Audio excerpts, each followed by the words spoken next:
दोस्तों आज हम आए हैं गर्जिया की सफारी पर। गर्जिया कॉर्बेट का नया जोन है, जैसे आप लोग जानते होंगे, और ये पिछले साल ही बना है और अभी हमें एंट्री मिली है आम डंडा बिजरानी गेट से और बहुत जल्दी उम्मीद है रास्ता ठीक हो जाएगा और हम लोगों को प्रॉपर गेट से एंट्री मिलेगी। आज के हमारे गाइड हैं श्री राजेंद्र जी और हमारे सारथी हैं श्री मेहरा साहब। राजेंद्र जी, आप इस जोन के बारे में बताएंगे हमें कुछ? जी, ये जोन 15 नवंबर को पिछले साल खुला था, अभी 15 नवंबर को इस साल हुआ है इसे। और ये बिजरानी जोन का थोड़ा पार्ट मिला करके ये जोन अलग से बना है। अच्छा जी। उसी का पार्ट भी इसमें आता है और काफ़ी अच्छा जंगल है, बहुत ही ग्रीन फॉरेस्ट है, बड़े बड़े 2 ग्रासलैंड हैं और यहाँ पर elephant, tiger, leopard, jungle cat, jackal, deer वगैरह ये सारे दिखते रहते हैं। क्या पोजीशन है सर साइटिंग की? यहाँ पे गर्जिया में होती है साइटिंग? साइटिंग होती है, चांस की बात है, इधर डियर बैठे हैं। अच्छा जी, अच्छा जी, चलिए चलिए। तो ये सर आप, मैंने सुना है कि इसको जो हमारा रिंगोरा पार्ट था बिजरानी का, उससे काट के बनाया गया है। जी जी। थोड़ी इसकी भौगोलिक स्थिति के बारे में बताइए आप। भौगोलिक स्थिति इसकी थोड़ी अप हिल डाउन हिल है। अच्छा जी। बाकी जो और जोन है जैसे दुर्गा देवी भी हिली जोन है, लेकिन ये जोन है जो उससे थोड़ा बहुत मैच करता है। कहीं मैदान है, कहीं पहाड़ है, बहुत अप डाउन रास्ते हैं और इसमें स्ट्रीम वाटर बहुत है जगह जगह। अच्छा जी, तो सुंदर जोन है ये भी जी। तो इसे हमने रिंगोरा लिया है बिजरानी से, और उधर ढिकाला से कौन सा पार्ट लिया है? ढिकाला का पार्ट नहीं आता इसमें। अच्छा जी। इसमें गर्जिया का पार्ट है। अच्छा जी। तो दोस्तों, जैसे रामनगर में आपको पता होगा बहुत फेमस गर्जिया देवी है, उसी के नाम पर इसका गर्जिया गेट रखा गया है और पिछले साल ये शुरू हुआ, जैसे मैंने आपको बताया है। और मैं आपकी जानकारी के लिए बता दूं, यहाँ सबसे छोटा जोन है ढेला, इसमें 15 जिप्सी सुबह और 15 शाम को है। और उसके बाद है झिंडा, उसमें 30 सुबह 30 शाम है। बिजरानी में 30 सुबह 30 शाम है और इसमें भी 30 सुबह और 30 शाम है। एम आई राइट राजेंद्र जी? जी जी जी जी। और दुर्गा देवी में कितनी जिप्सी हैं सर? दुर्गा देवी में 15। अच्छा, वो भी छोटा जोन है, 15 सुबह 15 शाम। उसमें एक ही रूट है, सिंगल रूट, उसी पे जाते हैं, उसी पे आते हैं। अच्छा। और जैसे आपको पता होगा डिकाला में सिर्फ कैंटर से एंट्री है डे विजिट के लिए। 4 सुबह चलते हैं, 4 शाम, 16-16 सीटों के, जिसमें 64 व्यक्ति सुबह और 64 शाम को जा सकते हैं। अदरवाइज जिप्सी वही जाती है जिनका नाइट स्टे का परमिट होता है। जी। तो सर ये 15 नवंबर से ढिकाला खुला है, मैंने सुना बहुत बम्पर साइटिंग चल रही है। हाँ, ढिकाला में साइटिंग अच्छी होती है क्योंकि वहाँ पे रामगंगा रिवर है। अच्छा जी। और वहाँ पे आपको घड़ियाल और मगरमच्छ भी दिख जाते हैं, ऑटर भी दिख जाते हैं। जी जी जी जी जी। और टाइगर की साइटिंग तो बहुत अच्छी होती है वहाँ। एलिफेंट ग्रासलैंड में हमेशा खड़े मिल जाएंगे। अच्छा जी। अच्छा अच्छा, चलिए दोस्तों, लेट्स क्रॉस द फिंगर। आज के दिन हमें क्या क्या देखने को मिलता है, चलते हैं। थैंक यू, धन्यवाद।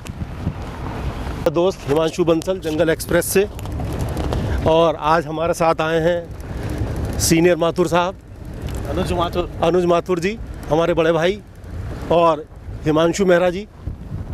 हेलो। इसमें देखिए हिमांशु मेहरा जी हैं, हमारे शहर के सबसे सीनियर मोस्ट सीए साहब हैं, और मोहित माथुर जी एज़ यूजुअल जो सबसे ओल्डेस्ट 85 से आने वाले हैं, और आदरणीय मनोज रस्तोगी जी हमारे फोटोग्राफी के गुरु भी हैं और हमें वाइल्ड लाइफ में लाने वाले भी हैं। सीनियर वाइल्ड लाइफर का आज हमें साथ मिला है। देखिए अब हम, ये जो हमारा रास्ता है ये हमारा कट गया है। अब हम आ गए हैं बिजरानी से राइट को गर्जिया जोन के लिए। और जैसा कि मैं हमेशा कहता हूँ, सबको ये कहावत अच्छी लगती है, ये आज की कहावत मैं डेडिकेट करूँगा अपने हिमांशु मेहरा जी और अनुज माथुर जी को, कि किसी ने कहा है कि अगर रास्ते बहुत खूबसूरत हैं तो मंजिल की परवाह मत कीजिए। रास्ते खूबसूरत हैं तो मंजिल की परवाह कीजिए। और एक दूसरी कहावत है कि अगर मंजिल बहुत खूबसूरत है तो रास्तों की परवाह मत कीजिए। रास्ता कैसा भी हो, जब मंजिल बहुत खूबसूरत है। और एक तीसरी कहावत है जो मैंने बनाई है दोनों को मिलाकर, कि यहाँ तो रास्ते भी खूबसूरत है और मंजिल भी खूबसूरत है। तो आप ये बताइए क्या कीजिए? बहुत बढ़िया जंगल में भाई। तो और अगेन एंड अगेन आप जंगल आइए, जंगल आइए, जंगल आइए, यही हमारा मोटो है। और अनायास जंगल हमें खींच लाता है अपनी तरफ। साल भी एक फर्नीचर का हार्डवुड वाला प्लांट है। तो साल फॉरेस्ट, मिक्स साल फॉरेस्ट इसलिए बोलते हैं क्योंकि यहाँ पे साल डोमिनेंट है। 75% से ऊपर जो है जंगल के अंदर साल है, उसके साथ अदर स्पीसीज मिक्स हैं। तो ये जो सागौन का प्लांट है, आप देखें इसके इतने चौड़े पत्ते हैं, लेकिन ये नेचर के लिए बहुत अच्छा प्लांट नहीं है। आप इसके नीचे अंडरग्रोथ देखिएगा। अच्छा, नीचे लाइट नहीं आएगी बिल्कुल भी? लाइट भी नहीं आएगी और एक घास का तिनका नहीं दिखेगा आपको इसके नीचे। अच्छा, कोई घास नहीं होगी, ये सारी नीचे कुछ ग्रोथ नहीं हो पाएगी इसके? सारे उसी के पेड़ उगे हुए हैं, या जो और अदर जो चीजें हैं वो सारे वीड हैं। अच्छा, सागौन का पेड़ आप कह सकते हैं जंगल की सेहत के लिए अच्छा नहीं? सेहत के लिए अच्छा नहीं है। इसमें इसका इतना बड़ा पत्ता है, कोई जानवर इसको नहीं खाता। क्योंकि इसके पत्ते बहुत चौड़े हैं और इसके, अच्छा, जानवर इस पत्तों को नहीं खाता है? नहीं खाता इसको। लेकिन सर सागौन की लकड़ी तो बहुत महंगी होती है। लकड़ी बहुत महंगी होती है फर्नीचर की। कोई फल फूल इसका कोई पशु पक्षी के काम नहीं आता। ये ज़मीन का पानी बहुत ज़्यादा सूखता है और सॉइल इरोजन बहुत ज़्यादा होता है इसकी वजह से। अच्छा जी। तो फॉरेस्ट डिपार्टमेंट ने टारगेट रखा है कि इसको 2035 तक जंगल से रिमूव करेंगे, सागौन को। हाँ, क्योंकि ये जहाँ भी मिलेगा आपको रोड साइड पे मिलेगा। क्योंकि यहाँ से जब ब्रिटिश टाइम पे या हमारी गवर्नमेंट ने भी स्पेशली रेलवे स्लीपर बनाने के लिए जो नेचुरल फॉरेस्ट में साल था उसका कटान किया, तो वो ऐसी जगह किया जो रोड के नज़दीक था, जहाँ से ट्रांसपोर्टेशन ईजी हो सकता था। तो जैसे आप देख सकते हैं ये भी रोड के नज़दीक है। तो जब ये काट के यहाँ से जंगल ये खाली हो गया तो ये प्लांट कर दिया इसमें। अच्छा, साल के पेड़ निकाल दिए रेलवे स्लीपर बनाने के लिए, हाँ, और सागौन के लगा दिए जी। और सागौन जो है जंगल के लिए सही नहीं है, जंगल के लिए अच्छा नहीं है। तो अब क्या लगेगा भाई साहब यहाँ पर? अब यहाँ फिर इसको हटा के फिर नेचुरल फॉरेस्ट ही लगाया जाएगा। अच्छा जी। कुछ ऐसे प्लांट लगाए जाएंगे जिनमें कि पक्षी आकर के बैठें, और दूसरे जो नेचुरल जो प्लांट हैं उनके बीज ला करके वहाँ डालें। क्योंकि कई नेचुरल फॉरेस्ट के ज़्यादातर प्लांट जो है ना वो नेचुरली उगते हैं। अच्छा, उनको हम उगा ही नहीं सकते किसी तरह से, उनकी हम नर्सरी भी नहीं कर सकते। तो वो नेचुरली जो पक्षी उनको खाएगा, उनके पेट से बाहर निकलेगा, कुछ उसकी प्रोसेस होती है। सर्टेन टेम्परेचर चाहिए होता है उनको बीजों को जमने के लिए, तो तभी वो उगते हैं। बहुत महत्वपूर्ण जानकारी आज हमें राजेंद्र जी ने दी है। इस बात का हमें जानकारी नहीं थी कि सागौन का पेड़ किस तरह से जंगल की सेहत के लिए अच्छा नहीं है। भले ही आपकी जेब के लिए अच्छा है, सागौन मैं समझता हूँ विश्व की सबसे महंगी लकड़ी है। कॉमर्शियल यूज़ है इसका, कॉमर्शियल यूज़ इसका बहुत ज़्यादा है, लेकिन इसका एनवायरमेंटल यूज़ आप कह सकते हैं कि अच्छा नहीं है, कम है। जो डियर होता है यहाँ पे सबसे बड़ा होता है सांबर डियर, और एक इससे छोटा होता है बार्किंग डियर। ये सामर डियर है, ये स्पॉटेड डियर है, चीतल। स्पॉटेड डियर है, चीतल। इसके बाद भाई साहब और कौन सा होता है डियर? इससे बड़ा होता है वो सांबर डियर होता है, इससे छोटा होता है बार्किंग डियर। अच्छा जी। और एक और होता है हॉक डियर, वो भिकारा के ग्रासलैंड में मिलता है ज़्यादा, उसको ग्रासलैंड बहुत पसंद है। अच्छा, वो भी छोटा ही होता है, इससे छोटा होता है। लेकिन हॉट डियर जो है खत्म होने वाले हैं, बस कम है, बहुत कम बचे हैं, बहुत कम। क्या कौन से वाले? Hot deer. चलो चलो, उस पे माथे पे निशान होता है।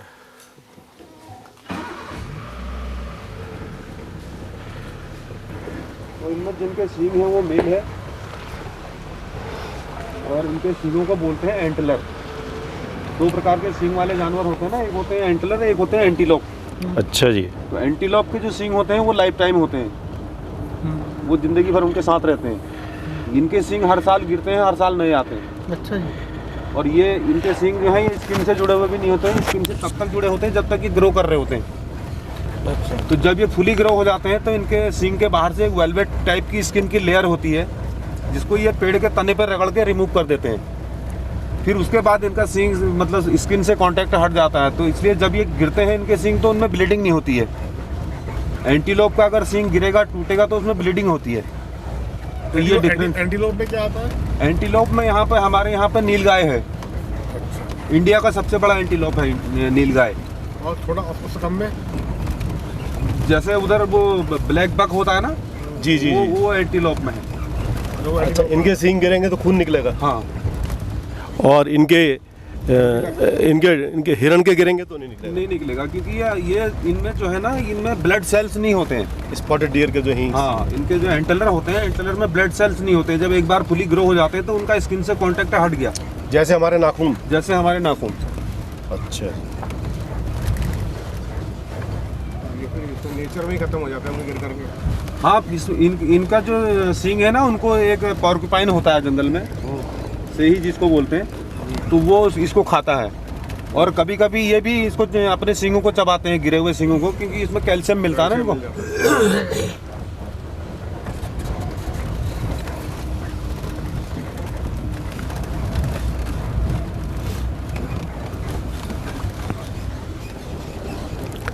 बड़ी इम्पोर्टेंट बातें हमें राजेंद्र जी बता रहे हैं।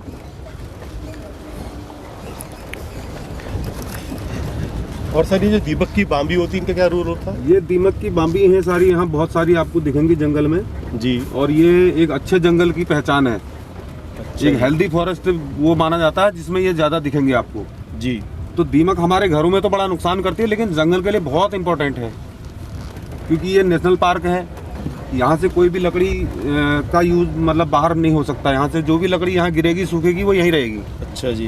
तो दीमक क्या करती है, दीमक कच्ची लकड़ी को नहीं खाती है, हमेशा सूखी लकड़ी को खाती है। तो जितने भी पेड़ सूखते हैं, सूखी लकड़ियाँ गिरती हैं, उनको खा करके या डिकम्पोज करके उसको मिट्टी में कन्वर्ट करती है। अच्छा जी। उस मिट्टी से क्या है, जो लाइव जिंदा पेड़ हैं उनको न्यूट्रिशन मिलता है, उसके लिए फर्टिलाइजर का काम करते हैं वो मिट्टी। तो अगर यहाँ दीमक ना हो तो यहाँ सूखी लकड़ियों के जंगल में ढेर लग जाएं। मतलब ये सफाई कर्मी हो गई। ये सफाई कर्मी हो गई। देखिए दोस्तों, सामने लेपर्ड है, वो ऊपर को जा रहा है। वो है लेपर्ड।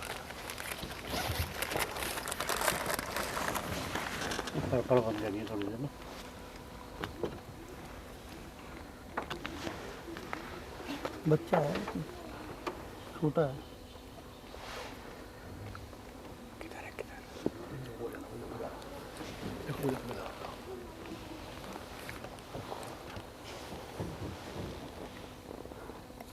दिखा नहीं आपको?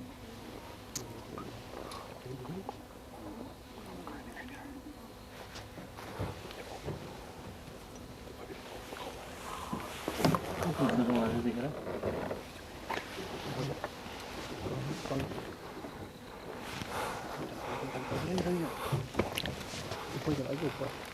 थोड़ा आगे लो, आगे लो, आगे थोड़ा आगे लो, आगे सीधी आगे, हम आगे।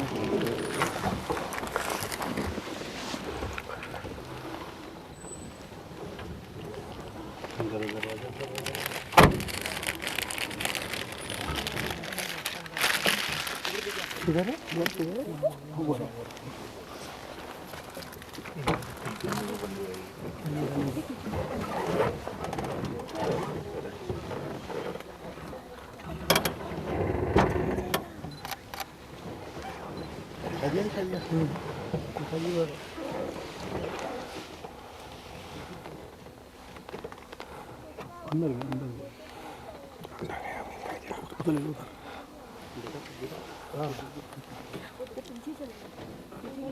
उस तरफ चला जाएगा जहाँ हम अभी खड़े थे।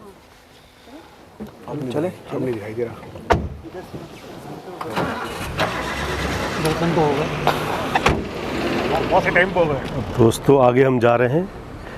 अभी आपको दिखाया मैंने लेपर्ड, और उम्मीद है आगे अगली वाली साइड पे दिखाई देगा। ये दिखाओ मोबाइल।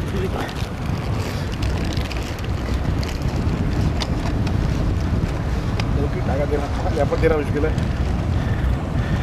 बस यहीं पर ही है।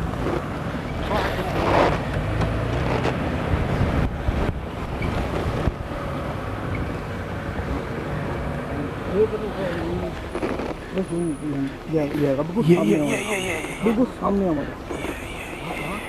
यार नीचे ले आए, ऊपर ले आए, ऊपर करो, बैक करो, बैक। ये बैठा, ये बैठा, ये बैठा है। हाँ ये बैठा है। बिल्कुल पास में बैठा। ये बैठा है। और ऊपर और ये बैठा है।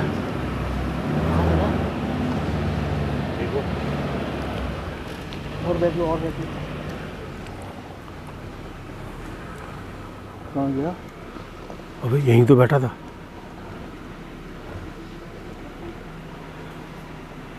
बस तुम्हें समा गया। इन्हीं पेड़ों में बैठा है। इन्हीं पेड़ों में बैठा हुआ है। नीचे बैठा, नीचे। किसी दूर पे देखना। अरे यही था यार।